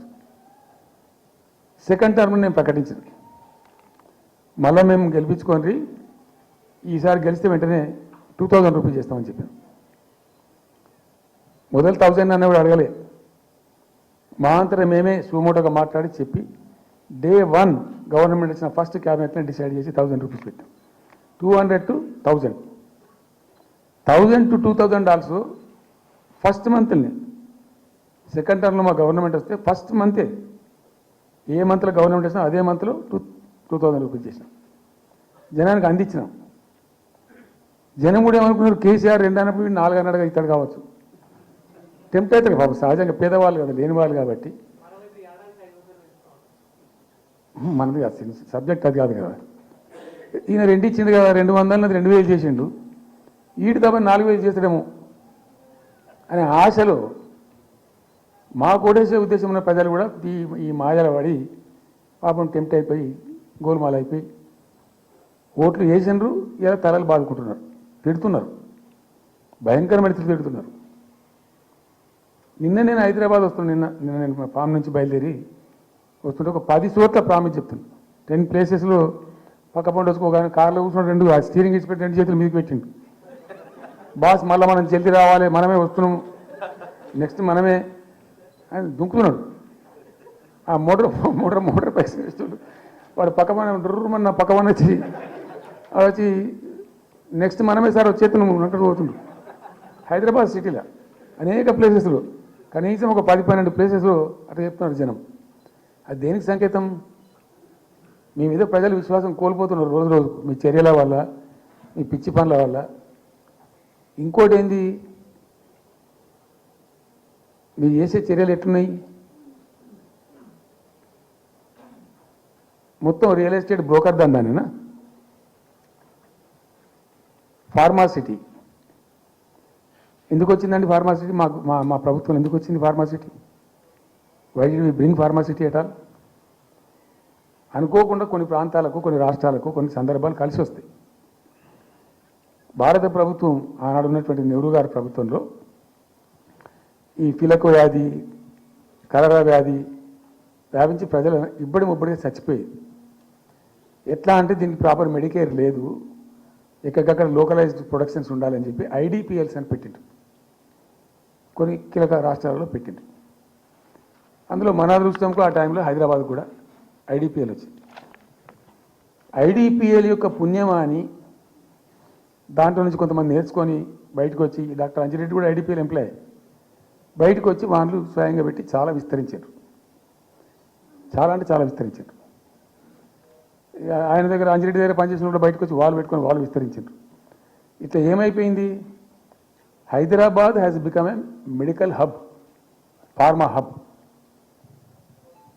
ఒక ఆయన వచ్చి నాకు డబ్బులు బాగున్నాయి కాబట్టి నేను 10,000 కోట్లు పెట్టి పరిశ్రమ పెడతాను, నడవది, ఎడబడతా అంటే పెడతా అంటే దానికి ఎక్కువ కావాలి. అంటే ఆ ఎంప్లాయీస్, ఆ టెక్నీషియన్స్, ఆ కథ కార్ఖానా ఎక్కడైతే ఉంటుందో అక్కడ సక్సెస్ అవుతుంది.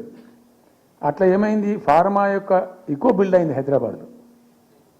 ఫార్మా యొక్క ఎక్కువ బిల్డ్ అయిన ద్వారా చాలా ఇబ్బడి ముగ్గడిగా కంపెనీలు వచ్చినాయి ఇక్కడ. అసలు 1/3 వరల్డ్కు మన జినోమ్ వ్యాలీ నుంచే వ్యాక్సిన్ సప్లై అవుతుంది. ఇవాళ 1/3 of the world Hyderabad genome valley నుంచే వ్యాక్సిన్ సప్లై అవుతుంది. అట్లా ఎప్పుడో ఉన్న బయాలజికల్ ఈవెంట్స్ ఆ రాజుగారు స్థాపించారు ఆ కాలం 104 సంవత్సరాల క్రితం నిజాం పీరియడ్లో. అట్లాంటి కంపెనీలు వస్తూ వస్తూ వస్తూ వస్తూ వస్తూ Hyderabad has become a best destination for pharma. అయితే ఏమవుతుంది, ఆ రసాయనిక వ్యర్థాలు ఏవైతే ఉంటాయో అవి కొద్ది కారకాలు ఉంటాయి, ఇబ్బందులు కలిగిస్తాయి. మన హుస్సేన్ సాగరే కాలుష్యమయమైపోయి గబ్బు వాసన వచ్చే పరిస్థితి ఉండేది, మనం అందరం కూడా చూసినాం. సో దీని నుంచి హైదరాబాద్ బయటపడాలి. ఫార్మా వదులుకుందామా, వదులుకోవద్దు. మరి ఏం చేయాలా? ఒక 4 టీములు తింపిందండి నేను ప్రపంచవ్యాప్తంగా.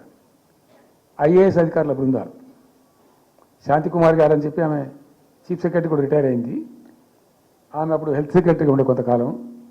ఆమె నాయకత్వంలో పంపించాం, చాలా దేశాలకు పంపినాం. మరి తిరిగి రండి. ఇప్పుడు ఏమైంది? మందులు లేని ప్రపంచాన్ని ఊహించలేం. మందులు కావాల్సిందే. మందులు తయారు చేసే సందర్భంలో తప్పకుండా కొంత వేస్టేజ్ ఉంటుంది. ఆ వేస్టేజ్ని ఎట్లా మేనేజ్ చేయాలి అని తెలివి కావాలి. సింపుల్ ఎగ్జాంపుల్ చెప్పండి, మన ఇంట్లో కిచెన్లో కూడా డైలీ వేస్ట్ ఉంటుంది, కానీ చాలా నీట్గా పెట్టుకుంటాం మనం దాన్ని. ఆ వేస్ట్ని డిస్పోజ్ చేస్తాం, కిచెన్లోనే ఉంచితే చచ్చిపోతాం కాబట్టి ఆ భయానికి క్లీన్ పెట్టుకుంటాం, మన ఓన్ కిచెన్ కాబట్టి. ఎగ్జాక్ట్లీ ఎట్లయితే కిచెన్ క్లీన్ పెడతారో వాటిని కూడా అట్లా క్లీన్ పెట్టాలి. అది ఒక ఫార్మా కంపెనీ ముందు నుంచి మనం పోతున్నాం అనుకోండి, మన దగ్గర అయితే వాసన వస్తుంది, మనకు తెలుస్తుంది ఇదేదో మెడిసిన్ తయారు చేసే కంపెనీ అని. వేరే దేశాలు అట్లా లేదు, యూరోప్లో లేదు, యూఎస్లో లేదు, చాలా దేశాలు లేదు, చైనాలో లేదు. అసలు గొట్టం నుంచి పొగరాదు. సో మనం మాత్రం టెక్నాలజీ మనం పెట్టుకోలేమా, పెద్ద ఇష్యూ అని చెప్పి ఐఏఎస్ అధికారుల బృందాలను తింపిన నేను అనేక దేశాలకు తింపి పంపించి, హైదరాబాద్లో ఫార్మా ఉంది కాబట్టి హైదరాబాద్ యొక్క లార్జర్ ఇంట్రెస్ట్లో ఫ్యూచర్ దృష్ట్యా ఫార్మాను కాపాడుకోవాలి, ఆ ఎక్కువ పోనీయద్దు, ప్లస్ ఈ కాలుష్య బారి నుంచి ప్రజలను రక్షించుకోవాలి.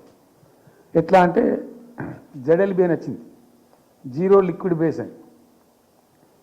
ఆ డిశ్చార్జ్ ఏదైతుందో దాన్ని మొత్తం జీరో లిక్విడ్ చేస్తారు, కాలుష్యం కాదు, ఏం చెడిపోదు, వీళ్ళకి ఇబ్బంది ఉండదు.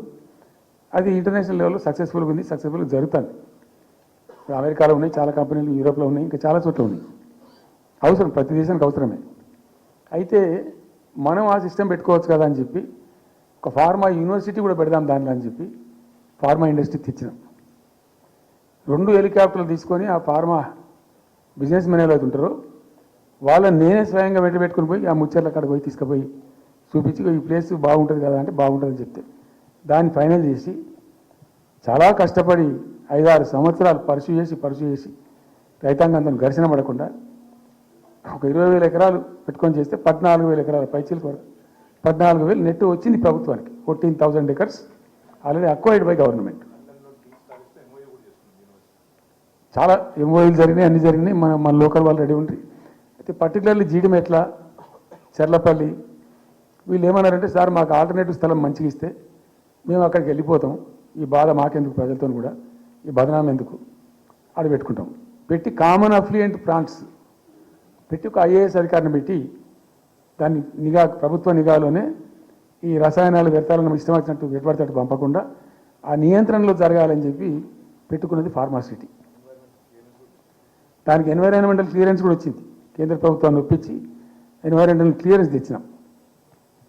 హైదరాబాద్ మొత్తం ఫార్మాను ఒకటే దగ్గర తీసుకుపోయి పెట్టాలి, అక్కడ ఫార్మా సిటీ కట్టాలి, అక్కడ పనిచేసే ఎంప్లాయీస్ కూడా పొద్దాకి ఇటు అటు తిరిగేటువంటి అవసరం లేకుండా మంచిగా బ్రహ్మాండమైన సిటీ రావాలి, వచ్చే సిటీకి కావాల్సినటువంటి ఆల్ ఇన్ఫ్రాస్ట్రక్చర్ రావాలి అని చైనాలో నేను చైనా పోయినప్పుడు చూసినట్టు అది 70,000 ఎకరాలు వాళ్ళది, చాలా హ్యూజ్ ఫ్యాక్ట్. మనకి ఒక 20,000 acres అయితే మస్తు అవుతుందని చెప్పి మేము తీసుకొచ్చి చేసినాం. మెడికల్ కాలేజ్ కూడా మంజూరు చేసినాం ఆ పక్కనే, వీటన్నిటి దృష్ట్యా పెట్టుకొని. అంటే మేము ఒక పద్ధతి పెట్టుకొని దాన్ని ఒక సిస్టమేటిక్గా చేసినాం. చేస్తే ఇప్పుడు దాన్ని ఏందండి దందా, ఏదైనా చేసి దాన్ని నమ్మకదొబ్బన్న.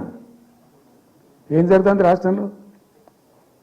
ఫ్యూచర్ సిటీ, తొక్క సిటీ, ఎవరికి కావాలి నీ ఫ్యూచర్ సిటీ? నాకు అర్థం కాదు. నువ్వు పెంచినావు హైదరాబాద్ను, ఎవరు చేసిన హైదరాబాద్ సిటీ? ఇంత వైబ్రాంట్ సిటీ ఎక్కడికి వచ్చింది? 400 సంవత్సరాల చరిత్రతోని దీనికంతా ఒకటి పోతే జరిగి ఆటోమేటిక్గా పెద్ద సిటీ అయింది. అట్లా అన్ని కావు, అందరికి కావు. ఎన్ని రాష్ట్రాలకు ఉన్నాయండి? బెంగాల్ కలకత్తా ఉంది, మహారాష్ట్రకి ముంబై ఉంది, మనకు హైదరాబాద్ ఉంది, కర్ణాటకకు బెంగళూరు ఉంది, తమిళనాడుకు మద్రాసు ఉంది, ఢిల్లీ కోర్స్ ఢిల్లీ. వేరే రాష్ట్రాలకు లేవు కదా, 28 రాష్ట్రాలకు ఉండేవి. సో ఇంత మహానగరం నిర్మితమైంది. ఈ నగరం యొక్క భవిష్యత్తును దృష్టిలో పెట్టుకొని పెట్టిందే ఫార్మాసిటీ.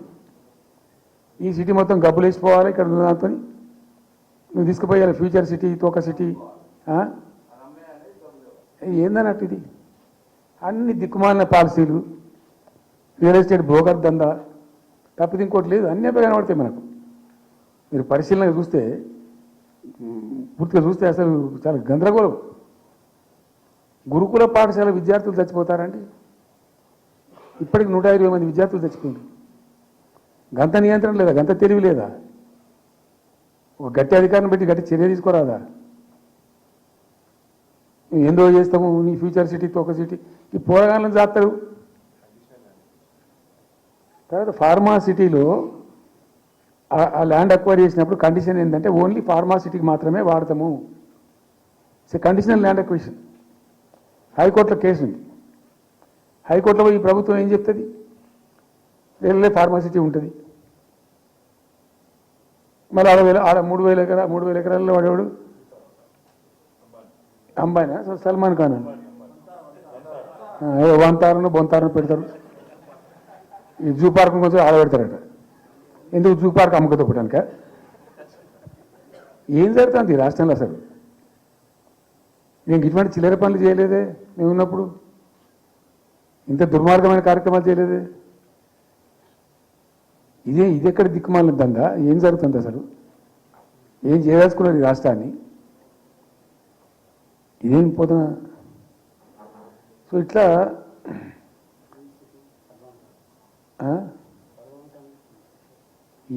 అది ఏందో నేను ఒక్కటే మాట్లాడుతున్నానండి.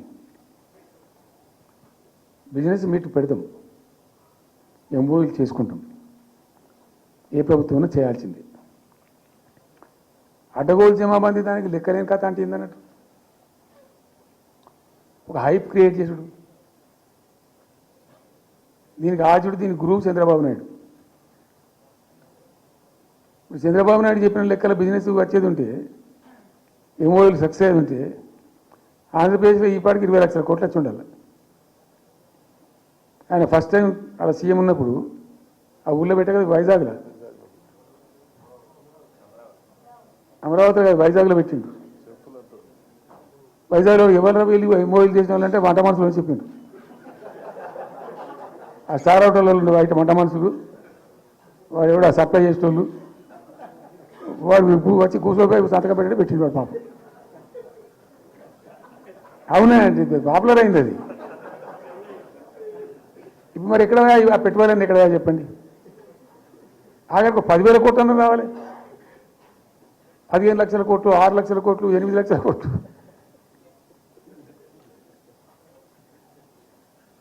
అయితే అప్పుడు తమాషా జరిగింది.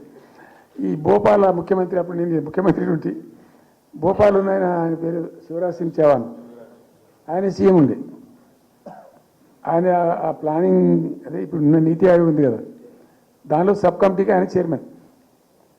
నేను భోపాల్లో పెడతా బాయ్సాబ్ జర వచ్చిపోను ఖచ్చితంగా ఊరికే బతిమాలితే ఫోన్ల మీద ఫోన్లు చేస్తే ఏం భోపాల్ లేవా మీరు చూసుకోండి అంటే, లేదు సార్ నువ్వు తప్పకుండా రావాలంటే సరే అని పోయినండి. అయితే ఆడొక ఇండస్ట్రీ మినిస్టర్ ఉంది, వాళ్ళ గవర్నమెంట్కి ఉంటారు కదా, మధ్యప్రదేశ్. ఆమె వచ్చి నీ కొడుకు వచ్చి బాగా ఆగమాగం చేస్తానని మమ్మల్ని అంటే, ఎందుకు చేస్తాడమంటే ఆయన అదొకటి మాట్లాడి ఎక్కువ చేసుకుంటుండు బాగా అంటే, నువ్వు కూడా అన్నాడు గట్టిగా చెయ్యి.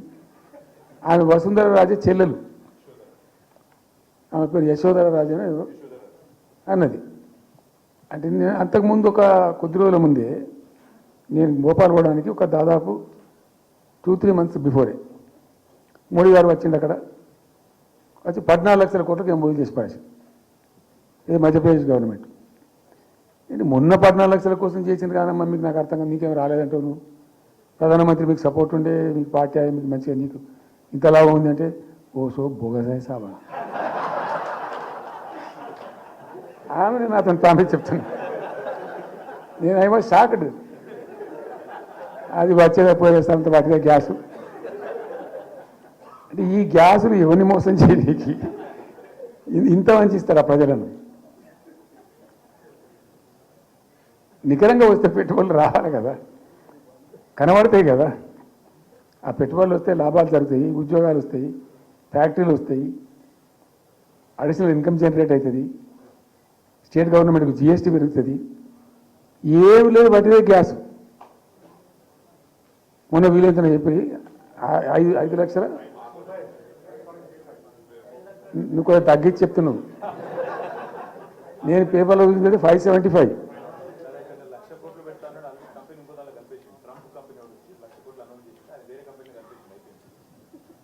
ఇట్లా ఇది ఏమి ట్రంప్ ఓడికి ఇంపి అంటే ఏం పంచాయతీ?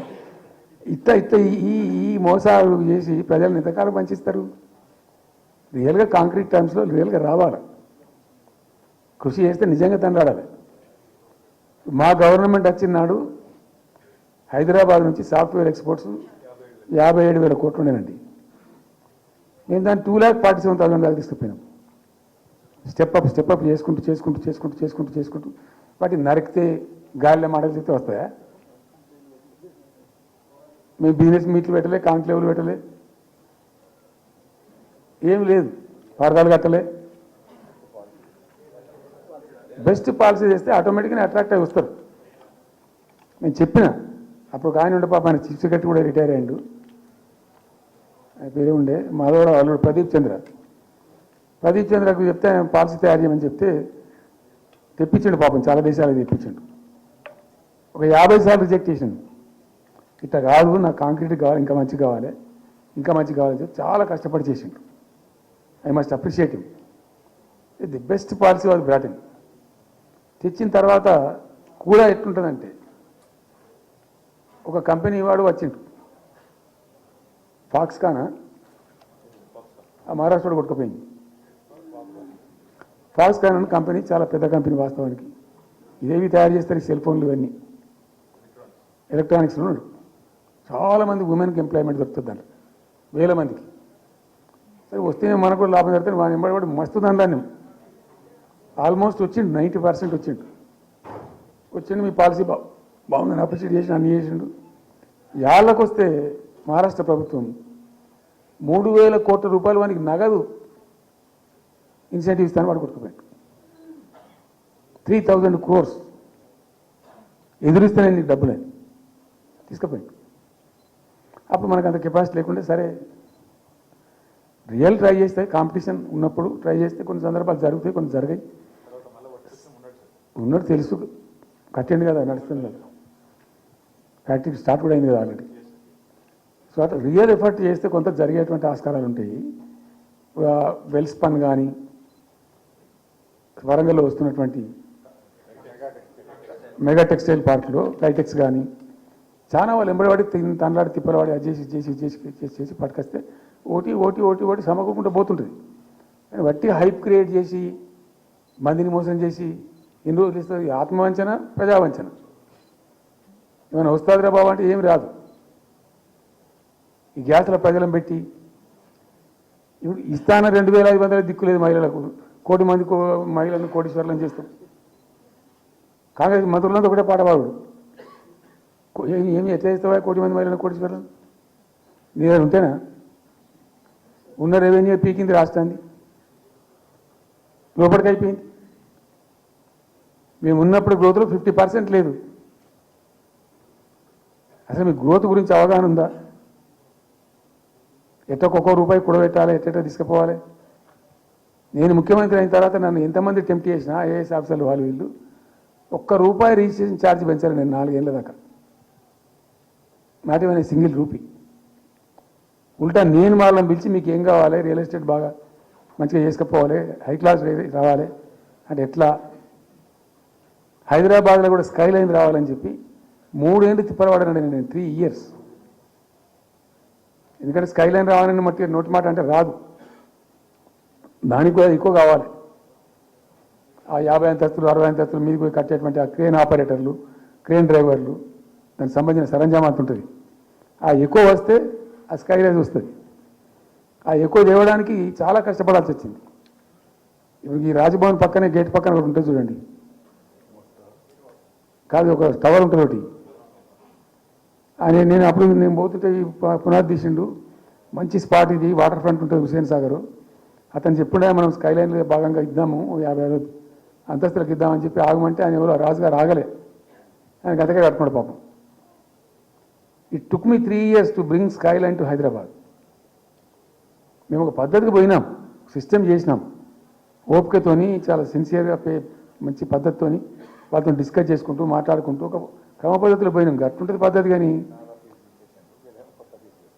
4 ఫీజు తీసినాం, 4 10% ఏదో ఫీజు ఉండే, తర్వాత ఆర్డీఓ ఆఫీసుకోవాలి సార్, ఈ ఫీజు ఏమో కానీ ఆ ఫీజు ఎక్కువ అవుతుందని వాళ్ళు చెప్పింది. అది తీసేవతల వాడేసాం. అది చేసినాం, ఆర్టీఓ దగ్గర పోయే అవసరం లేకుండా కూడా చేసినాం. ఇప్పుడు అదొక ఫీజు. ఆ ఫీజుతో ఏమైంది, ఆయనతో పీకింది. హైదరాబాద్ రియల్ ఎస్టేట్ గంగా కలిసింది. మేమేమో ఆనాడు నిజంగా చెప్తున్నా, చాలా సంతోషంగా చెప్తున్నా నేను, భూముల ధరలు పెంచినాం తెలంగాణలో, ప్రజా ఆస్తులు పెంచినాం, ప్రజా ఆస్తుల యొక్క విలువ పెంచినాం. 4 ఎకరాల నోడు ధీమాతో ఉండే తెలంగాణలో. కొద్దిగా డాంబర్ రోడ్డు అంటుకునే 4 ఎకరాల నోడు 50 లక్షల కాడికి అంతా నాకు 2 కోట్ల శ్రీమంతుడు అని చెప్పుకున్నాడు కాలర్ ఎగరేసుకొని. ఇవాళ ఏమైనాయండి భూముల ధరలు? కుప్ప ఊలిపోయినాయి. ఇంకా అమ్మాయి పెయింట్ ఉంటే ఎకరం అమ్మి చేద్దాం అనుకుంటే కొనే దిక్కులేదు సార్ అని కళ్ళకు నీళ్ళు పెట్టుకుంటారు ప్రజలు. ఇవాళ లేదు, ఒక ఎకరా కూడా అమ్ముడు పోతలేదు, ఎవడు కొంటలేదు. దిక్కు లేకుండా అమ్ముకుంటే ఇష్టం వచ్చిన అడ్డమైన ధరలకు అమ్ముకోవాలి. సో ఈ అరాకిరి మాటలు చెప్పి అడ్డమైన హామీలన్నీ ఇచ్చి నీకు చేసాదగాక కేవలం రాజకీయ అధికారమే మా లక్ష్యం అనే పద్ధతిలో ఇచ్చి ఇలా ప్రజలను వంచి అటు రైతాంగాన్ని నడిపిస్తున్నారు, పేద ప్రజలు నడిపిస్తున్నారు, లేదా విద్యార్థులు నడిపిస్తున్నారు, రిటైర్డ్ ఎంప్లాయీస్ నడిపిస్తున్నారు. పచ్చి అబద్ధాలు. కేసీఆర్ చేసిన అప్పులకు వడ్డీలు కట్టలేకపోతున్నావా? కావు ఉతికింది కదా, ఈ చెంప ఆ చెంప వాయించింది కదా. ఎంత కడుతున్నారు? తీసుకున్న అప్పులు ఏంటంటే 2,90,000 కోట్లు మొత్తం కలిపి చెప్పారు కదా చాలా స్పష్టంగా. సో ఇట్లా ఇవన్నీ వాస్తవాలు ఒక పక్కకుంటే అన్ని అబద్ధాలు చెప్పుకుంటూ ఇష్టం వచ్చినట్టు మాట్లాడుకుంటూ ఇక నన్ను ఇచ్చడానికైతే వాళ్ళ నోరు మొక్కాలిగా. ఎప్పుడో సందర్భంలో కోపం వచ్చి ఒకటి తిట్టినామంటే ఒక మనిషిని మాట వేరు. పొద్దాకాదే కదా కేసీఆర్ చచ్చిపోవాలి మాట్లాడినప్పుడల్లా. ఎక్కడైనా మాట్లాడు, ఏ సందర్భంలో మరి నువ్వు కాలేజీలో మాట్లాడు, లేకపోతే ఇంకో కాడ మాట్లాడు, స్కూల్ పిల్లల కాడ మాట్లాడు. గింత అక్కసు ఉంటుంది మనుషులకు. అది కరెక్ట్ అవుతుందా?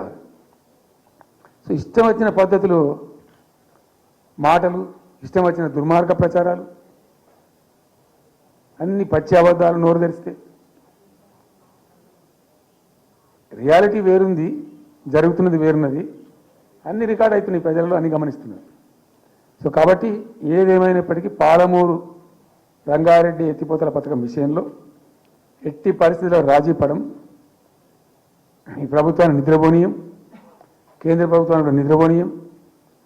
మా హక్కుల పరిరక్షణకు ఒక డ్రాప్ తక్కువైనా కూడా at any cost, at whatever cost, TRS పుట్టిందే తెలంగాణ ప్రజల కోసం. తెలంగాణ ప్రజలకు ఒక నొక్కు పడుతుంటే మౌనం పాటించలేం.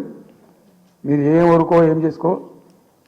నాకు ఇన్ఫర్మేషన్ వచ్చింది, మీటింగ్ జరుగుతుంటే మరి 4 గంటలకు అయిపోవాలి లెక్క ప్రకారం. It was extended.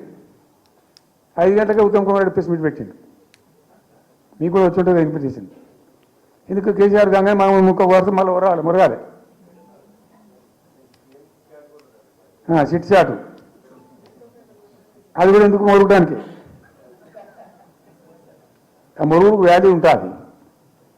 So thank you so much. ఈరోజు నేను ఏమంటున్నాను, మీకు ఒక request, Rahul don't be hasty. ఇవాళ I'm only restrict my self to Palamuru ఎత్తిపోతల పథకం. అది డైల్యూట్ అవుతాయి కాబట్టి ఇలా చెప్పాను. నేను ఉంటున్నా, మీకు అందుబాటులో ఉంటుందిగా. I'm on the field now. కాబట్టి మీకు please here me. You have to excuse me today. దానికే నేను రిస్ట్రిక్ట్ అవుతాను. ఇలా any question, 100 questions you put me, I will give you answer tomorrow or day after, any time. Thank you.